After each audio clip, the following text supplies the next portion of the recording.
When a powerful man thinks he can bend the world with his words, sometimes he forgets there's another man across the table who knows how to respond without even raising his voice. And that's exactly what happened when Donald Trump tried to corner India. See, Trump came in with that big personality, that same fire that got him elected, that same confidence that made him believe he could arm anyone into a deal, but the one thing he didn't count on was India's Foreign Minister S. Jaishankar, calm, composed, sharp as a blade but cool as ice, a man who doesn't need to shout because the world listens when he speaks. And when Jaishankar opened his mouth, let me tell you something, the whole West leaned in. Because India didn't just reply, it delivered a statement that sent chills across Washington, Brussels, and every capital city that thought India was still the country they could push around. Now you gotta understand the backdrop.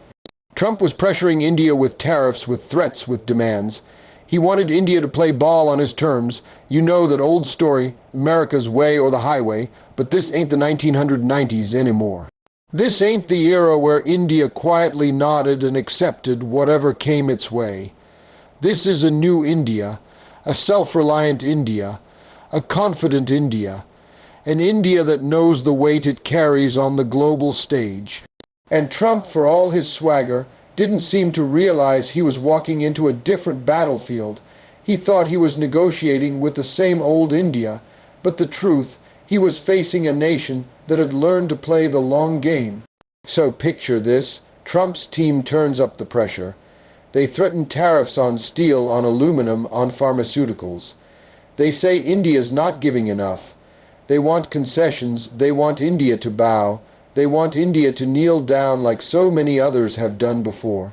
But Jaishankar, he just sits there steady, he doesn't flinch, he doesn't get emotional, he doesn't raise his tone, and then he delivers that chilling reply, a statement so cold, so deliberate, so full of quiet power that it stopped the whole game in its tracks. He said, nations make their decisions based on their interests, and India will always choose what works best for India. That's it, simple, straight, but those words echoed louder than any speech Trump had ever made. Because in that moment, India was no longer the junior partner. India was the equal at the table. The West didn't know how to process it. They were shocked, because here was a nation refusing to play the role assigned to it. For decades, the global script was written in Washington, maybe sometimes in London, maybe in Brussels. Everyone else, just actors repeating their lines. But India tore up the script that day. Jaishankar's statement wasn't just about tariffs or trade. It was about sovereignty. It was about dignity. It was about declaring to the world that India doesn't take orders anymore. You can offer respect, you can offer partnership, you can offer friendship, but commands, demands, threats.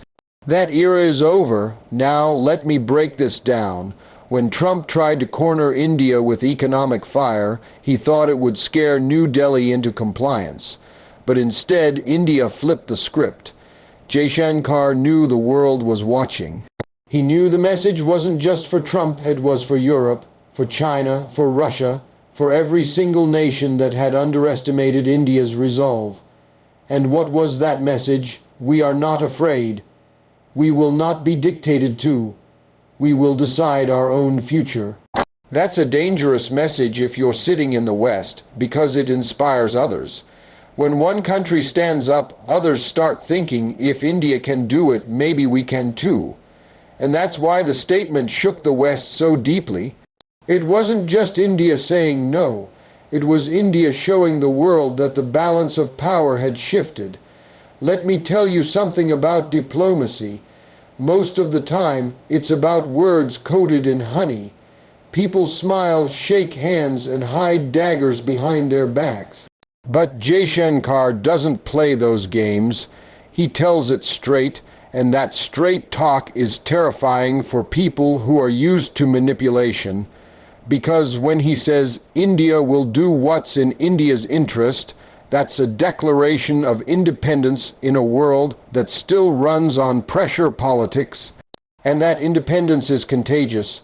Trump's style was to make threats and then force people to the table. He did it with China, he did it with Mexico, he even tried it with NATO allies. Sometimes it worked, sometimes it didn't. But with India, that playbook burned up on contact, because India wasn't just another country struggling to survive. It was a rising giant with 4 billion people, a booming economy, a military that nobody dares underestimate, and a future that cannot be ignored. You can't push a country like that. You gotta respect it. And when Trump realized that, the shock rippled through his whole administration. The West has always had this belief that India needs them more than they need India. But Jaishankar flipped that equation. He made it clear the West needs India just as much, if not more. You want access to India's markets. You want India on your side against China. You want India's technology, India's manpower, India's space program, India's military cooperation. Then you better come with respect. That's the price of admission now. And that's why that statement hit like a thunderclap. Because it wasn't just about Trump. It was about setting the standard for the future. Think about the courage it takes to say that in front of a superpower. Most leaders would back down, smile politely, and swallow the insult for the sake of short-term gains, but India didn't, because India finally understood its worth. When Jaishankar spoke, he wasn't just defending tariffs or markets. He was defending an identity, the identity of a nation that refuses to be anyone's pawn. And that's why his words cut deeper than any threat Trump could throw out. Now let's be real, the West wasn't just shocked, they were scared. Because when you hear a rising power speak like that, you know the days of one-sided dominance are numbered. You know the world is becoming multipolar, and the control you once had is slipping away. And when the U.S. tried to flex, India flexed right back without raising its voice. That's power, real power, the kind that doesn't need fireworks, the kind that comes from knowing who you are, where you stand, and where you're headed. What makes Jaishankar so effective is that he doesn't bluff. He doesn't exaggerate. He just tells you the reality, and that reality is this. India will never again let anyone else dictate its destiny. That's the line in the sand, and Trump, for all his strength, had to recognize it. That's why this reply was so chilling, because it wasn't just aimed at him, it was aimed at the entire West. It was India saying, we hear you, we see you, but we'll walk our own path. And that, my friends, is a game changer. From that day forward, the world started treating India differently. They knew they couldn't bully, couldn't threaten, couldn't lecture. They had to negotiate. They had to respect. They had to adjust. And that shift in tone, that shift in behavior, all traces back to moments like this one. Moments where one calm, precise statement carries the weight of a nation's pride. That's why it was more than a diplomatic reply. It was a declaration of power, a reminder that the old world order is gone, and a warning that the new one will not be written without India's hand on the pen. There comes a moment in history when a nation that has been following the rules written by others suddenly steps forward and declares that from this point on, it will not just play the game, it will define it. For India, that moment came when Jaishankar, with nothing but a steady tone and unwavering conviction, made it clear to the world that India was done being a rule follower. The West had grown accustomed to India being the country that quietly nodded, quietly complied, quietly adjusted to fit into the frameworks designed in Washington, London, or Brussels. But this time, with a single statement, India flipped the script. The world expected compliance, and what they got instead was defiance wrapped in dignity. It wasn't loud, it wasn't aggressive, but it was undeniable. The message was clear: India is now a rule shaper, not a rule taker. To understand the weight of that moment, you gotta look back at the history. For decades, India was boxed in. Colonialism left scars that made the country overly cautious on the global stage. After independence, India carried the burden of poverty, instability, and constant outside interference.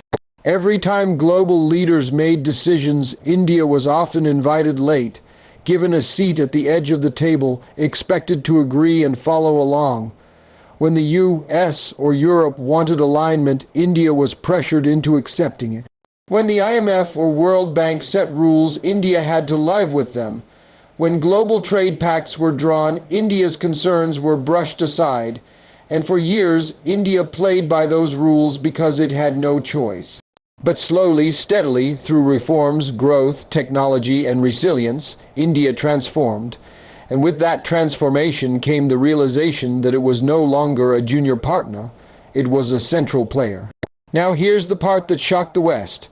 They thought India's rise meant India would eventually fit into their system as a reliable follower, a predictable ally, someone who would amplify their rules, their values, their strategies. But JAISHANKAR'S chilling statement proved them wrong. He made it clear that India isn't rising to fit into someone else's system. India is rising to shape its own. That difference is massive, because when a country stops following and starts shaping, it challenges the entire global order. And that's exactly what scared the West. Think about the way JAISHANKAR said it. Calm, precise, deliberate, no fire, no anger, just truth. India will do what's in India's interest. Those words land like a hammer because they can't be argued against.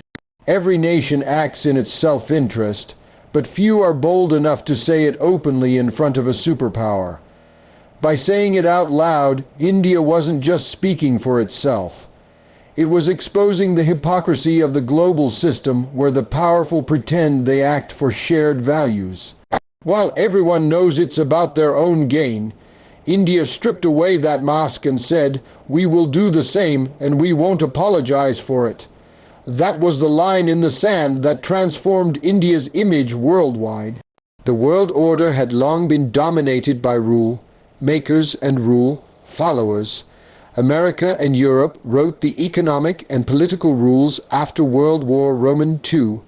Everyone else was expected to adjust. China rose, but tried to bend the rules without breaking them. Smaller nations had to choose sides, but India chose a third path. India said, "We will work with everyone, but on our terms." That's not following, that's shaping. And when you start shaping, you no longer ask for permission. You set the conditions. That's why this moment was so powerful.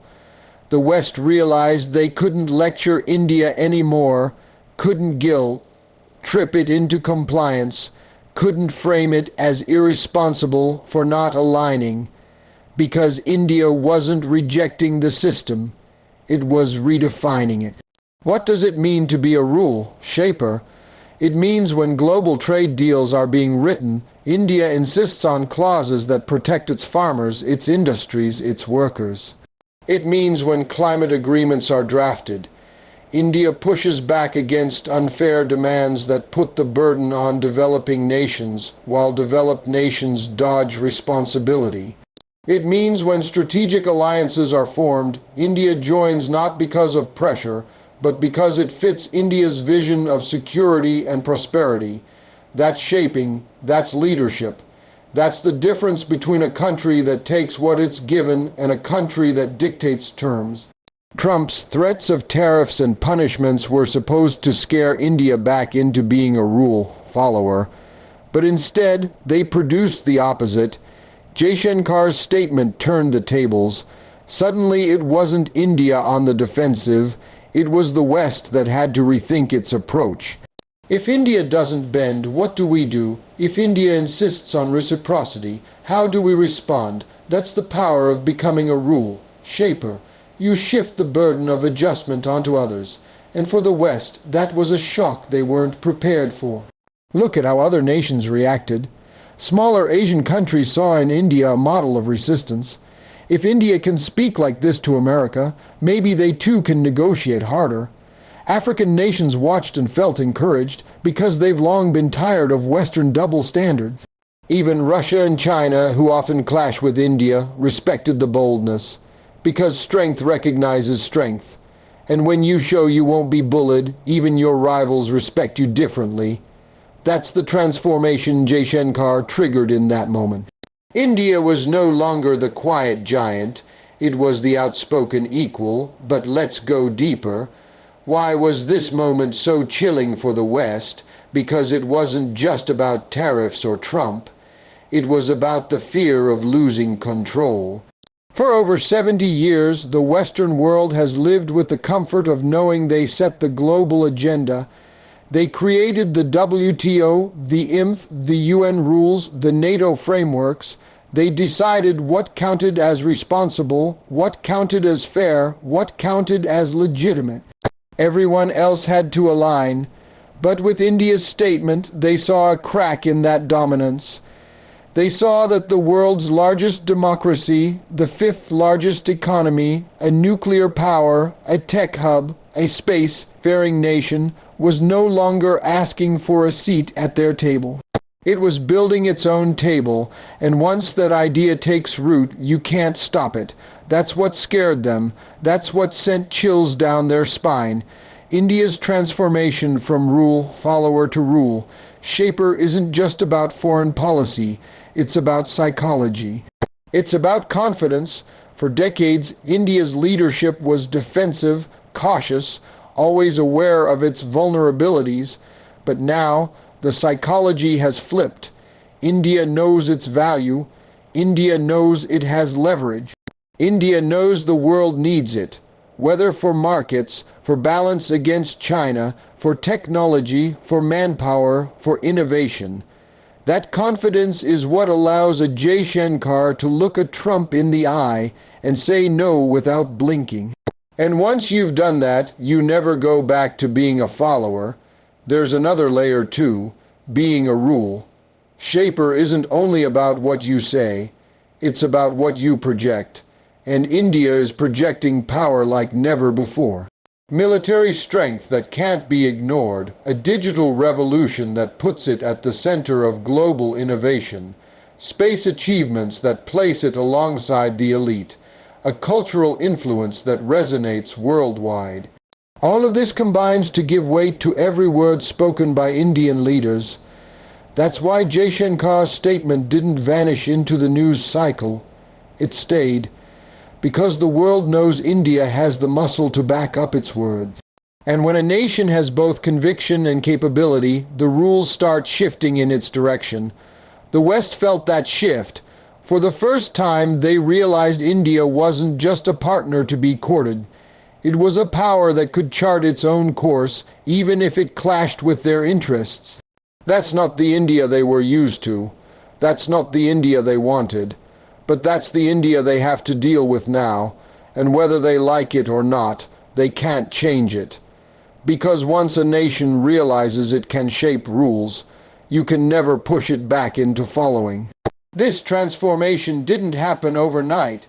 It's the result of decades of growth, struggle, reform, and resilience. But every transformation has a defining moment, a moment where the change becomes visible to the whole world. And that moment was Jaishankar's chilling reply to Trump. The world saw it, they heard it, and they understood India has crossed the line. India has stepped into its new role. From here on out, the rules of engagement with India will never be the same.